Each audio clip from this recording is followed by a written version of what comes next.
It's deeper than Marlon. There's been racial tensions in MMSD for a while. We want to fix it, man, and we want to attack the no tolerance because we think there needs to be education on the word. I feel like everybody needs to be educated because if people are not educated, history's going to repeat itself, and we don't need none of that. Those are the words of Noah Anderson, the president of the West Black Student Union at Madison West High School. Anderson is also the son of Marlon Anderson, a school security guard who was fired earlier this week for saying the N-word. Now, just moments ago, students walked out of class at the school. They're currently headed to the Madison Metropolitan School District's Doyle Administration Building, which is near the Cole Center. Marlon Anderson is fighting back against his termination, claiming he only repeated the slur after a student called him the word first. And now we want to take a live look right now at students walking around the Doyle Administration Building downtown. You can see tons of students there just gathered, some chanting, some with signs raising attention to this issue. Now, in an email from the school district, Board of Education President Gloria Reyes writes, "We are working to make our school climates the best they can be for all students and staff. We've taken a tough stance on racial slurs, and we believe that language has no place in schools."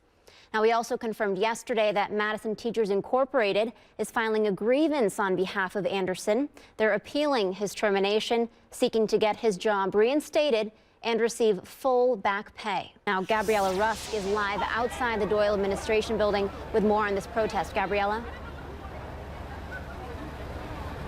Good morning, Isabel. It might be quiet now, and that's because students have just... Well, are you going to have a nice weekend, Charlie? Any fun weekend plans? I'll watch some football. I'm going to go to a high school football game tonight. Nice. So, yeah.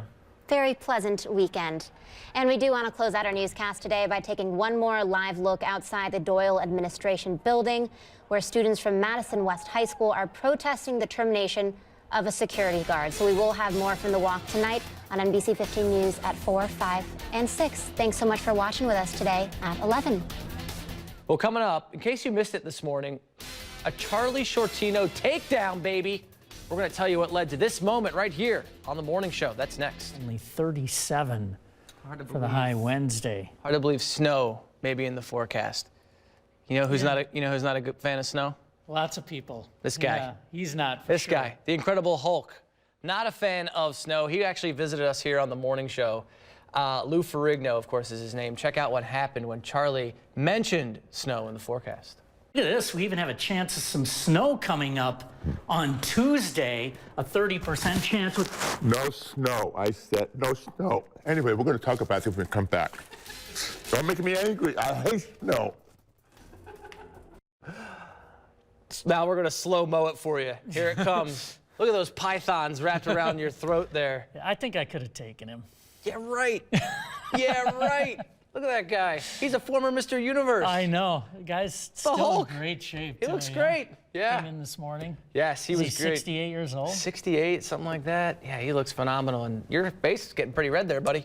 Yeah. Looks like it hurt a little bit. Yeah, he had his arms crushing into the larynx a little bit there. This is going to be my new profile pic, by the way. Is it? Maybe it'll be mine, too. Yeah, I think it's great. So Lou actually visited us this morning to talk about Wizard World, which is happening this weekend at the Alliant Energy Center today, tomorrow, and Sunday. You can meet a whole number of stars there, including Lou himself. Of course, he played the Incredible Hulk in the late 70s, early 80s. This event really brings together the best in pop culture, movies, comics, gaming, sci-fi, horror, all that. So if you want to check it out tonight, the Alliant Energy Center from 4 to 9 today, then 10 to 7 tomorrow, and then 10 to 4 on Sunday. Should be a great event. Found after 88 days, 13-year-old Jamie Kloss escapes her captor, approaches a woman in Douglas County, and describes a suspect now in custody. Hannah Anderson is live in the newsroom with more on what we just learned in that press conference out of Barron County. Hannah? A couple of new bits of information. From NBC15, this is breaking news. A good afternoon. Right now, we are waiting on a live update from Barron County. You see there that we are going to bring you a live picture there of authorities getting ready for a press conference related to Jamie Kloss and the investigation into her abduction and recovery. This morning, we learned officers arrested 21-year-old Jake Thomas Patterson of Gordon after Jamie was found alive. Let's listen into this press conference. in Jamie's case. He knows he was not employed, so he didn't go to a job. Other than that, that's all I know about his travel. And I know he was not at home when she escaped, and I don't know where he was. They're not releasing any information about her condition, although the sheriff did say that she's talking to investigators and that she has been released from the hospital. There you see the location between where she lived in Barron and where deputies found her, about an hour north in that small community of Gordon. But first, parts of our area are under a winter storm warning. The snow has started falling and is expected to continue through the night. We'll check in with meteorologist Brian Dukes right now at 4. Right now, expect heavy traffic delays along the Beltline. This is a live look at Rimrock Road, where you can see the slowdowns and an incident there on the left shoulder. We are learning of multiple car crashes that are causing delays, including this one and another at West Broadway. Dane County Dispatch reports no injuries at this time. Also, several schools in our area closed early or canceled after school activities. We're going to show you the DOT traffic map, give you another idea of the traffic here. You can see incidents along the Beltline. Expect slippery roads and slow, heavy traffic if you are heading out. We have a few images to show you just into our newsroom. This picture of a crash on the westbound belt near the interstate, and this one of a crash near Southtown Drive. Again, no injuries have been reported at this time. Tracking the storm for us is meteorologist Brian Dukes. Brian, is the snow going to get heavier as the night goes on? Yeah, Lee, it does look like it will pick up with intensity here. All right. Well, let's get a recap of tonight's big races. The governor's race. Whoa, it just got really close. We now have a little more than three-quarter of the precincts reporting. The number just jumped there to 77%. Join NBC15's Kelly Greenberg. She's reporting for us from the Evers Watch Party that is going on at Madison's Orpheum Theater on State Street. Kelly.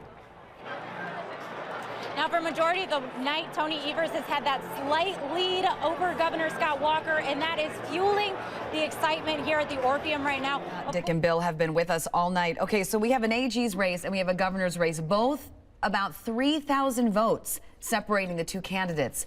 What is going on and what is going to happen? Right now at 11, we're monitoring a terror attack in Kenya this morning, where an upscale hotel complex in the country's capital goes up in flames. Plus, a case in Walworth County, 2 missing men, remains found, and a business owner is charged. But first, the government shutdown puts more pressure on airlines, some reporting millions of dollars in losses. Raise your right hand, please. Do you affirm that the testimony you're about to give to this committee will be the truth, the whole truth, and nothing but the truth? So help you God. I do. Confirmation hearings are happening right now for William Barr, President Trump's pick for Attorney General. Craig Spalding from AC Hotel Madison downtown, whipping up some drinks with us. Hi. Thanks for coming. Well, thanks for having me. Let's get started. All right, what we've got today is State Line Distillery, which is located just down the street from the hotel on the Isthmus right by the river. Sure. And we're going to whip up one of their cocktails that they've created called a Deuterino. A Deuterino, my friends. Which is the classic Coen Brothers movie reference. And what that is 1.7 ounces. I'm not going to hear the end of that when okay. With Charlie. Okay. Well, yeah, 0.75 ounces of their State Line vodka. Sure. 0.75 ounces of their coffee liqueur. We want to get back to that breaking news we first told you about at the top of NBC15 News at 11. Eastside Elementary School in Sun Prairie is closed today. Display in downtown Janesville getting a lot of attention this holiday season. Simple Scissors Salon set up this display dedicated to a Christmas story. Oh, everything from the holiday classic, Ralphie in the pink bunny suit, the leg lamp, and of course the iconic tongue stuck on the frozen pole scene. You can see it on East Milwaukee Street. Do not do that.